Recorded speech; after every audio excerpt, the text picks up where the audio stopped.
بسم اللہ الرحمن الرحیم۔ السلام علیکم ورحمۃ اللہ وبرکاتہ۔ JPSC اردو کلاس میں آج ہم لوگ غزل کے فن پر بات کریں گے، اس کی اجزائے ترکیبی پر بات کریں گے اور آغاز و ارتقاء پر بات کرتے ہیں۔ سب سے پہلے ہم لغوی اور اصطلاحی معنی پر بات کریں گے انشاءاللہ۔ اردو میں غزل واحد ایسی صنف ہے جس کی سب سے زیادہ پذیرائی ہوئی اور سب سے زیادہ عتاب کا شکار بھی ہوئی۔ نو آموز شاعر یعنی نیو کمرس جب شاعری کی دنیا میں قدم رکھتا ہے تو وہ جس صنف میں طبع آزمائی کرتا ہے یعنی شاعری کرتا ہے وہ غزل ہی ہوتی ہے، کیونکہ غزل میں کشش ہے، آہنگ ہے یعنی ردم ہے، نغمگی ہے۔ اسی لیے ہمارے ناقدین نے غزل کو اردو زبان و ادب کی سب سے مقبول صنف قرار دیا ہے۔ پروفیسر رشید احمد صدیقی نے یہاں تک کہہ دیا کہ غزل کو میں اردو شاعری کی آبرو سمجھتا ہوں۔ ہماری تہذیب غزل میں اور غزل ہماری تہذیب میں ڈھلی ہوئی ہے، دونوں کو سمت و رفتار، رنگ و آہنگ، وزن و وقار ایک دوسرے سے ملا ہوا ہے۔ بحیثیت مجموعی کہا جا سکتا ہے غزل مشرقی تہذیب کی آئینہ دار ہے اور ہمارے شعراء نے اسے بسر و چشم قبول کیا ہے۔ غزل عربی زبان کا لفظ ہے جس کا معنی ہے محبوب کے حسن و جمال کی تعریف کرنا۔ پرانی کتابوں میں اس کا معنی عورتوں سے باتیں کرنا یا عورتوں کی باتیں کرنا بھی آتا ہے۔ اصطلاح شعر میں غزل متفق الوزن اور متفق القوافی اشعار کے ایسے مجموعے کو کہتے ہیں جس میں کسی مسلسل مفہوم کا پایا جانا ضروری نہیں۔ ہر شعر آزاد، قائم بالذات، خود مکتفی، معنی کے اعتبار سے اپنی جگہ پر مکمل اور ایک مستقل جداگانہ حیثیت کا مالک ہوتا ہے۔ چونکہ غزل عربی زبان کا لفظ ہے لیکن بحیثیت صنف غزل کی صنف اردو میں فارسی زبان سے آئی ہے، اسی لیے اردو غزلوں میں ایرانی تہذیب کی عکاسی کثرت سے ملتی ہے۔ اب ہم غزل کی اجزائے ترکیبی پر بات کریں گے۔ اردو کے تمام اصناف کے اپنے اصول ہوتے ہیں جن کی بنیاد پر اس کی پہچان ہوتی ہے۔ غزل چونکہ داخلی صنف ہے اسی لیے اس میں انسان کے داخلی جذبات کا اظہار خوبصورت طریقے سے ہوتا ہے۔ غزل کی اجزائے ترکیبی حسب ذیل ہے: نمبر 1 مطلع، نمبر 2 قافیہ، نمبر 3 ردیف، نمبر 4 مقطع۔ سب سے پہلے ہم لوگ غزل کے پہلے حصے پر بات کریں گے۔ غزل کا پہلا شعر مطلع کہلاتا ہے جس کے دونوں مصرے مقفع ہوتے ہیں۔ اگر شاعر اگلے 2 مصرے میں بھی پہلے شعر کی طرح قافیے کا اہتمام کرتا ہے تو اس شعر کو حسن مطلع یا زیب مطلع کہتے ہیں، یعنی ایک غزل کے ابتدائی چاروں مصرے ایک جیسے ہوں گے تو اس شعر کو حسن مطلع کہیں گے۔ مطلع کے بعد تمام اشعار میں پہلا مصرع قافیے سے آزاد ہوتا ہے اور مصرع ثانی میں قافیے کی پابندی ہوتی ہے۔ مطلع کا معنی ہوتا ہے طلوع ہونے کی جگہ یا نکلنے کی جگہ۔ چونکہ شاعر مطلع سے غزل کا آغاز کرتا ہے اسی لیے غزل کے پہلے شعر کو مطلع کہتے ہیں۔ مطلع کی جمع ہوتی ہے مطالع۔ غزل کی دوسری اور اہم شرط ہے قافیہ۔ قافیہ کا لغوی معنی ہے پیچھے چلنے والا یا پے در پے آنے والا۔ قافیہ کی جمع قوافی ہے۔ اصطلاح شعر میں قافیہ ان حروف و حرکات کے مجموعے کا نام ہے جو ہم وزن یا ہم آہنگ الفاظ ہوں۔ غزل کے اشعار میں قافیہ پہلے آتا ہے اور ردیف بعد میں آتی ہے۔ غزل کی تیسری شرط ردیف ہے۔ ردیف کا لغوی معنی ہے گھوڑے یا اونٹ وغیرہ پر پیچھے بیٹھنا۔ اس کا ایک معنی اور بھی ہے پیچھے کی فوج۔ ردیف کی جمع ہوتی ہے ردافی۔ اصطلاح شعر میں ردیف ایسے الفاظ کے مجموعے کو کہتے ہیں جو ہم معنی ہوں۔ ردیف غزل کے مطلع میں اور بقیہ اشعار کے دوسرے مصرے میں آتی ہے۔ ایسی غزلیں جس میں ردیف کا اہتمام کیا گیا ہو مردف غزلیں کہلاتی ہیں، اور جن غزلوں میں ردیف کا اہتمام نہیں ہوتا انہیں غیر مردف غزل کہتے ہیں۔ چوتھی اور آخری شرط ہے مقطع، جس میں شاعر اپنا تخلص بیان کرتا ہے۔ تخلص شاعر کا اصلی نام نہیں ہوتا لیکن اسی نام سے اس کی پہچان ہوتی ہے، جیسے غالب کا اصلی نام ہے مرزا اسد اللہ خان، آتش کا اصلی نام ہے خواجہ حیدر علی وغیرہ۔ مقطع کا لغوی معنی ہوتا ہے کاٹنے کی جگہ۔ چونکہ شاعر اس شعر سے اپنی بات ختم کرتا یا کاٹتا ہے، اسی لیے اس شعر کو مقطع کہتے ہیں۔ مقطع کی جمع ہوتی ہے مقاطع۔ اس کا ایک اور نام ہے متمم غزل، غزل جہاں تمام ہو رہی ہے۔ اب ہم لوگ غزل کے آغاز و ارتقاء پر بات کریں گے۔ اردو کی بیشتر اصناف کے ابتدائی نقوش دکن میں دیکھنے کو ملتے ہیں۔ ان اصناف میں مثنوی، قصیدہ، رباعی، مرثیہ وغیرہ اہم ہیں، لیکن غزل کا معاملہ ذرا مختلف ہے۔ اردو کے ابتدائی نقوش شمالی ہند میں امیر خسرو کے ہاں دیکھنے کو ملتے ہیں، لیکن اردو غزل کا توانا اظہار دکن میں دیکھنے کو ملتا ہے۔ دکن کے قدیم ادبی ورثے میں اگرچہ صنف مثنوی نہایت مقبول صنف رہی ہے، لیکن فارسی شاعری کی اتباع میں یعنی پیروی میں دکنی شعراء نے ابتدا ہی سے ہی غزل کی صنف پر بطور خاص توجہ دی ہے۔ دکن میں غزل کے اولین نمونے قطب الدین قادری، فیروز بیدری، محمود ملا خیالی، محمد گجراتی، حسن شوقی کے یہاں ملتے ہیں۔ دکن کے دیگر شاعروں میں محمد قلی قطب شاہ، جنہیں ہم پہلا صاحب دیوان شاعر کہتے ہیں، وجہی، عبداللہ قطب شاہ اور قواسی وغیرہ کے نام آتے ہیں۔ دکن کے جس شاعر نے اردو غزل کو وقار بخشا، اس کا نام ولی دکنی ہے۔ ولی کو اردو شاعری کا بابا آدم کہا جاتا ہے۔ ان کی دلی آمد یعنی 1700 عیسوی کے بعد شمالی ہند یعنی دہلی میں اردو شاعری کا باقاعدہ آغاز ہوتا ہے۔ شمالی ہند میں اردو شاعری کا باقاعدہ آغاز 18ویں صدی عیسوی میں ہوا۔ بدقسمتی سے اردو شاعری کے اس پہلے دور کو ایہام گوئی کا دور قرار دیا گیا۔ ایہام گوئی شمالی ہند میں اردو شاعری کی ایک بڑی تحریک تھی۔ یہ تحریک محمد شاہی عہد میں شروع ہوئی اور ولی دکنی کے دیوان کی دلی آمد یعنی 1719-20 کے بعد تک عوام میں مقبول رہی۔ شمالی ہند میں اردو شاعری کی ترقی کا آغاز اسی تحریک سے ہوتا ہے۔ ایہام عربی زبان کا لفظ ہے جس کے لغوی معنی ہے وہم میں ڈالنا۔ چونکہ اس صنعت سے اس کے استعمال سے قاری وہم میں پڑ جاتا ہے، اس لیے اس کا نام ایہام رکھا گیا۔ ایہام گوئی کی صنعت جس نے عروج عطا کیا وہ سراج الدین علی خاں آرزو دہلوی ہیں۔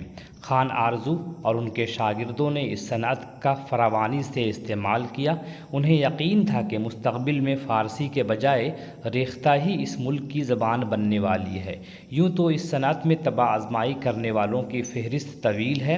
نجم الدین شاہ مبارک آبرو، صدر الدین محمد خاں فائز دہلوی، شیخ ظہور الدین حاتم، محمد شاکر ناجی، مرزا مظہر جانے جانا، شیخ شرف الدین مضمون، غلام مصطفیٰ خاں یکرنگ وغیرہ کے نام اہمیت کے حامل ہیں۔ حسن و یاس، تصوف، داخلیت، صداقت، سادگی، اختصار یہ دبستان دہلی کی خصوصیات ہیں۔ ہم جانتے ہیں کہ یہ ایہام گوئی کے بعد جو شعراء آئے ہیں ان میں میر اور سودا کا نام کافی اہمیت کا حامل ہے۔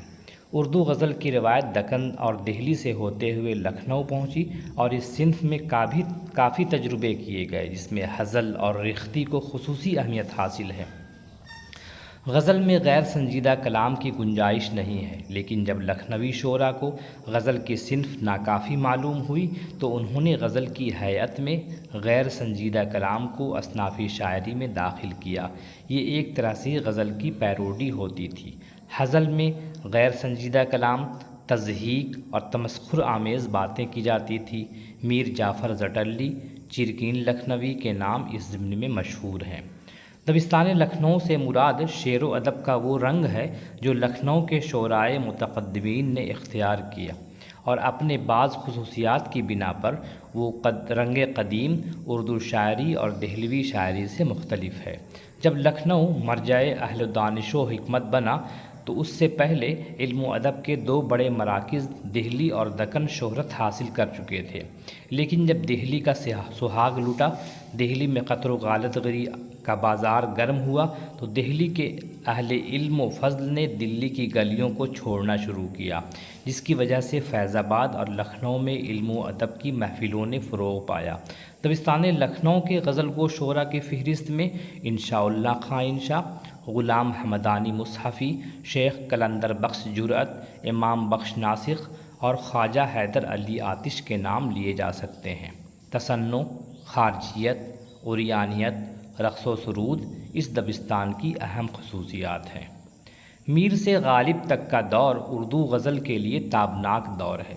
یہ دور اردو غزل کا سنہری دور ہے۔ اس عہد میں غزل کی کلاسیکی شعریات بھی پائے تکمیل کو پہنچتی ہے۔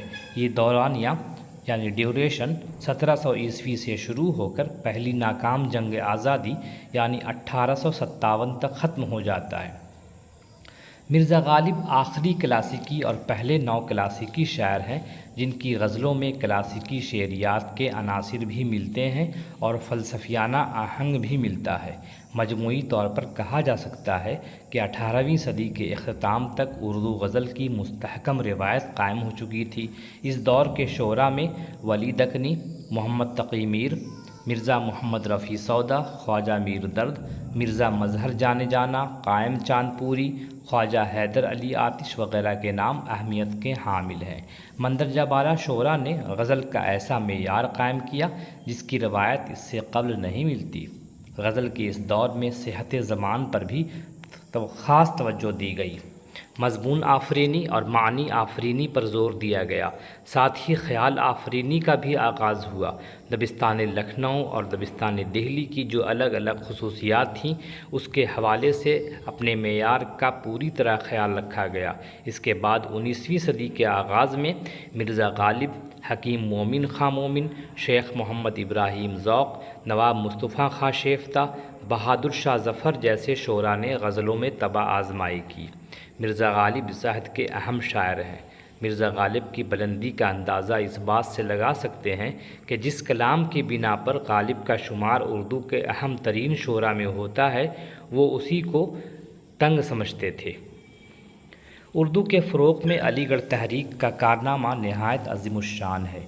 یہ اسی تحریک کا کارنامہ ہے کہ اردو نثر جس کا وجود نہ ہونے کے برابر تھا اور اردو شاعری جس کا بیشتر سرمایہ حسن و عشق کی داستان تک محدود تھا، دیکھتے ہی دیکھتے اس نثر و نظم دونوں نے ترقی کرتے ہوئے بہت سی منزلیں طے کر لی۔ سر سید جانتے تھے کہ دنیا میں شاعری سے بڑے کام لیے گئے ہیں۔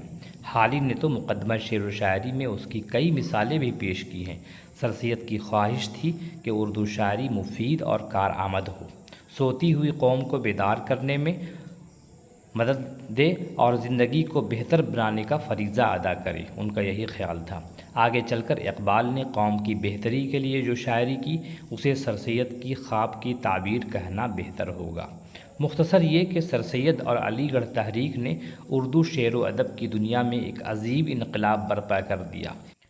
اس تحریک کا یہ سب سے بڑا کارنامہ ہے۔ سر سید تحریک کے آخری دور اور 19ویں صدی کے نصف اول میں اردو غزل نے نیا رخ اختیار کیا۔ اس عہد میں بہت سے شعراء ادبی افق پر نمودار ہوئے اور انہوں نے اردو غزل کو مالا مال کر دیا۔ ایسے شعراء کی فہرست میں اقبال، فانی بدایونی، حسرت موہانی، اصغر گونڈوی، یگانہ چنگیزی اور جگر مراد آبادی جیسے شعراء کو کافی اہمیت حاصل ہے۔ ترقی پسند تحریک کے منشور کے منظر عام پر آتے ہی اس کا خیر مقدم کیا گیا۔ چنانچہ ہندوستان میں سب سے پہلے مشہور ادیب اور افسانہ نگار منشی پریم چند نے اسے خوش آمدید کہا اور پہلی بار کانفرنس کی صدارت فرمائی۔ یہ 1936 کی بات ہے۔ علامہ اقبال اور مولوی عبدالحق جیسے حضرات نے اس تحریک کی حمایت کی اور اس تحریک کے منشور پر دستخط کرنے والوں میں پریم چند، جوش ملیح آبادی، ڈاکٹر عابد حسین، نیاز فتح پوری، قاضی عبدالغفار، فراق گورکھپوری، مجنو گورکھپوری، علی عباس حسینی کے علاوہ نوجوان طبقے میں علی سردار جعفری، جانثار اختر، اسرار الحق مجاز، حیات اللہ انصاری اور خواجہ احمد عباس کے نام قابل ذکر ہیں۔ اردو غزل کے حوالے سے مجاز، مخدوم محی الدین، فیض احمد فیض، معین احسن جذبی، علی سردار جعفری، اختر انصاری، احمد ندیم قاسمی، فراق گورکھپوری، جوش ملیح آبادی جیسے شعراء ترقی پسندی کے حوالے سے یاد کیے جاتے ہیں۔